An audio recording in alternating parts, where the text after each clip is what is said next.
Good evening, YouTube. This is Tired Metalhead Weatherman. I hope you guys are having a very good Tuesday right now. Got a little bit to talk about here. Our nor'easter is starting to conclude now. So now we will take a look at some snowfall totals, and then we also have severe weather to talk about for tomorrow. There has been a slight risk that is now in play for the Midwest around the southern plains, which includes areas like Oklahoma City. Then there's other days in the longer range that we will talk about a little later. Won't go into major detail about those since we aren't fully in range of all the short range models yet, but we'll go into detail about day two. Before I really get into it any further, if you guys like what I'm doing, spread the word about the channel. Leave a like, comment, definitely subscribe if you haven't, and just get the info out to people. But that being said, let's get right into it. So, it's a little bit flimmy. I apologize, but we have, like I said, we have a slight risk, particularly around the Oklahoma metro area and areas to the north. This does kind of push its way towards southern and southeastern Kansas. And then our marginal risk goes right to the Texas Oklahoma line and works as far east as maybe even the border of Kentucky and passes over the border of Illinois. This also includes cities like St. Louis, Kansas City, and Jefferson in Missouri. Springfield, you're also in play for this. So we'll take a quick look at all the hazards and see what we got here. We have 2% risk of tornadoes, mainly confined to the slight risk area. And then actually there's a cheeky little 2% risk right here, which is kind of wild. Actually, take a look. There's a marginal risk as well in this area, which is kind of crazy. I wasn't expecting that. In fact, I didn't see that until just now. So watch out for anyone in Portland, Eugene. You could have a brief spin up in play tomorrow. Chances are low, but it's not zero. So you know what am I saying? If it's not zero, act like it's possible. Anyway, that's a crappy saying, and I apologize for that. But also got a 5% wind threat over there as well. Wow. And of course, most of our wind threat with our main area of interest around the Midwest, mostly confined to that slight risk area, 15% there, and then 5% for most of the marginal risk. I think hail is going to be the biggest threat or the most widespread threat. This encompasses all the severe weather area. So 5% in the marginal, 15% in the slight. Leads me to think that there will be some pretty good lapse rates, and we will have sufficient enough capes. We'll actually look at that in the map in a little bit, but I'm also going to take a quick look at some of the areas that got snow, particularly around the nor'easter. We're looking at about the 72-hour range, which is about the time now where the snowstorm had begun to unfold here. I did hear reports of some areas having close to 18 inches around upstate New York in particular. So this storm system has definitely broken some records around this area. It'll be interesting to hear what the final totals actually are and how long this snow stays on the ground. I don't expect it to be too long because we're going to have a very quick warm up. But we're definitely finding some sort of mean of about at least 8 to 12 inches in a lot of places around upstate New York. Then in the further south you go and the further east you go, totals start to really let off. New York and Boston, you guys didn't get anything. Neither did Washington, D.C. Kind of crazy to think that those areas didn't get anything, but that's just how these nor'easters tend to play, you know.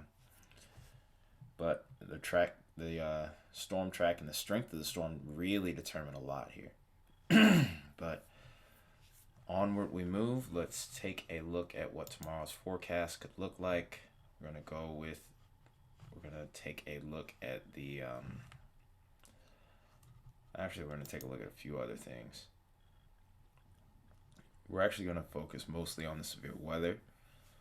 So we're looking It's a little bit behind. We're a little bit behind here right now. Move this forward though. We do have a low level jet that tries to build up late into the overnight hours, but there's no real storms around this, so this is no real concern to anyone right now. We do happen to get a storm under this come tomorrow though. This could be an interesting. This could turn into a very interesting situation here. Real question will be when these storms decide to fire.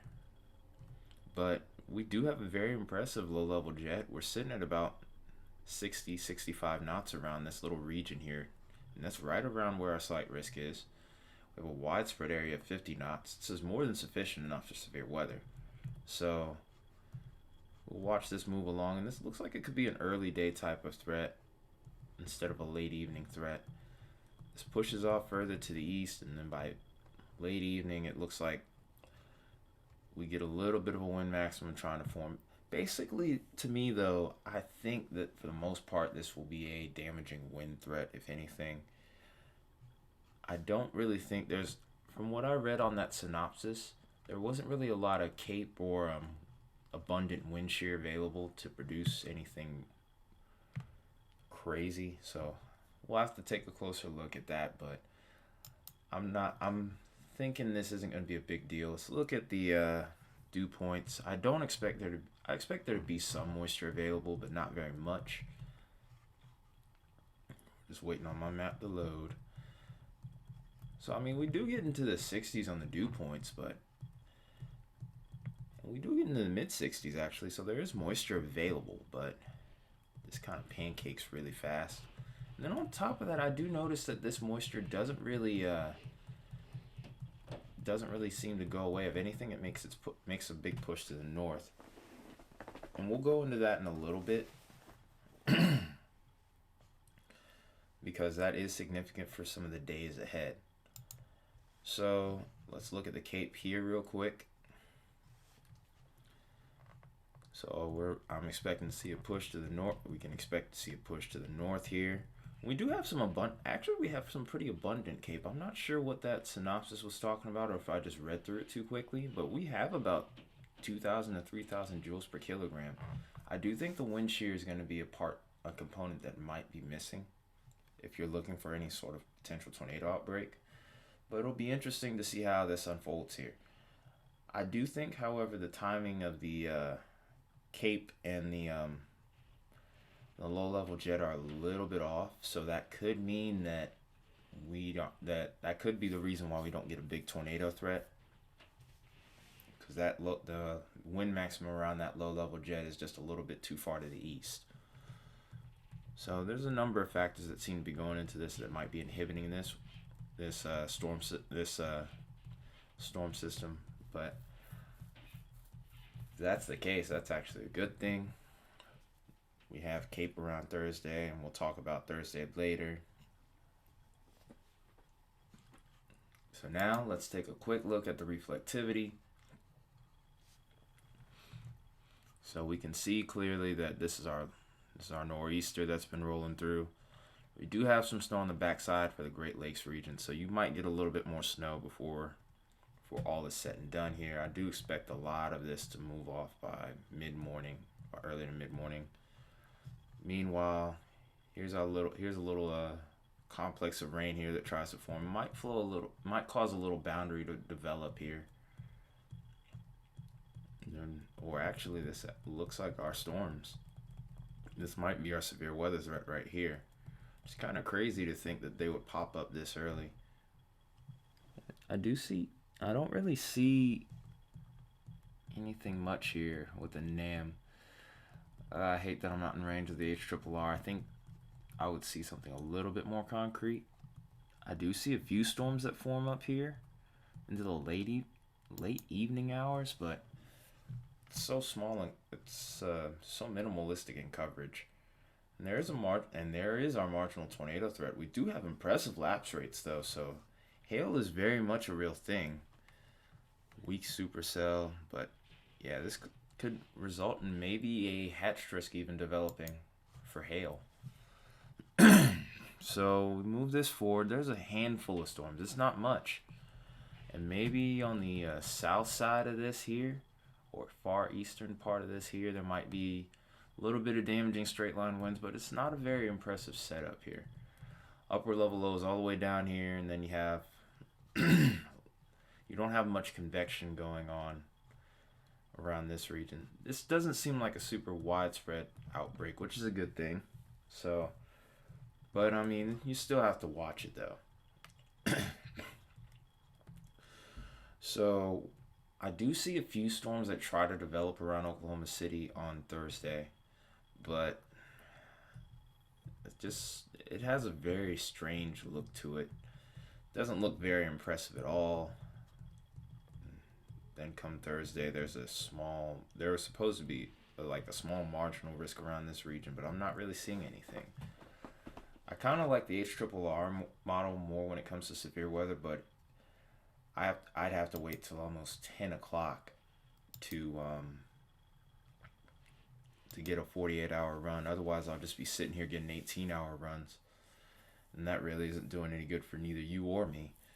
So, yeah, that's just the dilemma that I end up being in. Meteorology is always super simple, right? But regardless of that, we're going to look at the Storm Prediction Center here. We're going to take a look at the days ahead. So on day 3, we actually have another marginal risk. This time it pushes a little bit further north. Didn't really see much anything on the NAM 3 kilometer, but as we all know, things can change and not every forecast model is accurate. In fact, it's rare that even one's right. But we do have a marginal risk here, and it's a pretty sizable one. A slight risk wouldn't be ruled out. This includes areas like Woodward, Oklahoma, and this includes Wichita, Kansas, Garden City, you're just to the west of this. Kansas City, Missouri, you're in it. Lincoln, Nebraska, you're in it. Omaha, you're just north of it. So we'll have to watch this area for any potential development on Thursday. And then if we go to day 4, this is the day I'm really interested in, is Friday. Friday, this threat moves further north, and we already have a slight risk on day 4. So there is pretty good confidence that this is going to be a pretty decent sized severe weather event. This time, Garden City, you're in there. Liberal, Kansas, you're in there. Colby, Kansas, you're in there as well. It's worked its way into Nebraska, encompassing areas like McCook, Norfolk, and Valentine. Then it even makes its way into South Dakota. Usually you have a few more weeks before severe weather works this far north, which is kind of crazy. But Sioux Falls, you're in play for this now. And Pierre, you're just outside of it. You're just outside of it to the west. But I do think that there is a possibility that you guys could end up in a marginal risk. So there's a lot of details that have yet to come to the surface, but we'll have to watch it real closely. And then we look through days 5, 6, and 7. Predictability too low, so that means that there is potential for severe weather, but there's a lot of uncertainty with it. Only on day 8 do we have potential too low. So there's still plenty more to talk about here, but in the coming days. But this is all I got for you guys tonight. I will be making a video for the next few days. The severe weather is definitely keeping me busy, keeping me active. Again, we want to get this info out to people. Like, comment, subscribe, share, get this algorithm up so we can keep things rolling on this channel. This has been Ty, your Metalhead Weatherman. I hope you guys have a good Tuesday night, and I will see you tomorrow.